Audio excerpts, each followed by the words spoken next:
Kryeministri Edi Rama nga Gjirokastra gjatë një takimi me pensionistët foli për programin qeverisës të Partisë Socialiste për zgjedhjet e 11 majit, duke kundërshtuar akuzat e Partisë Demokratike për mospasjen e një programi.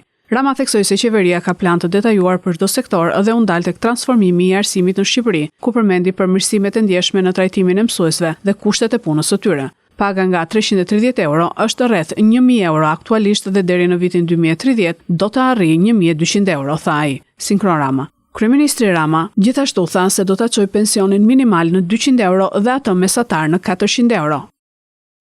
Aso kohë në sistemin publik ne kishim 370 euro.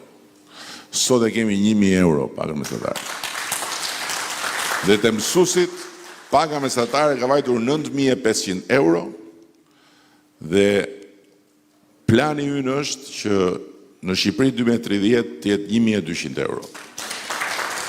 Për te indeksimeve ne kemi vendosur që duke qenë se tani jemi në një fazë rritje të qëndrueshme të ekonomisë dhe duke qenë se kemi të ardhura që të i kalojnë parashikimet, atëherë bazuar në këtë, kemi vendosur që ta ndajmë për pensionistët një bonus i cili është bonusi i fundvitit dhe bonusi i pranverës dhe të dy bashk nga dhjetori në shkurt të këtij viti, ne faktikisht kemi ndarë 165 milion euro, vetëm për pensionistë. Nuk janë pak për shtetin shqiptar. Dhe do vazhdojmë ta bëjmë këtë punë gjithmonë bazuar në rritjen ekonomike.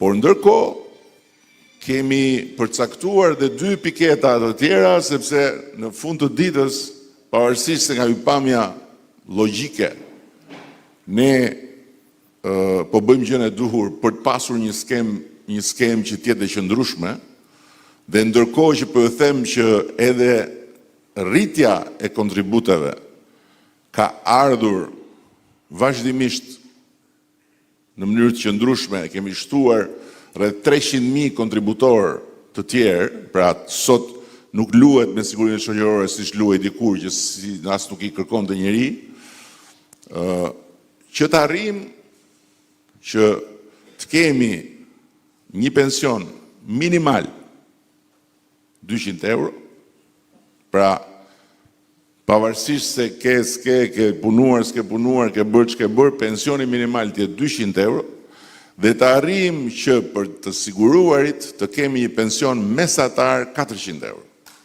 Këto janë dy objektivat.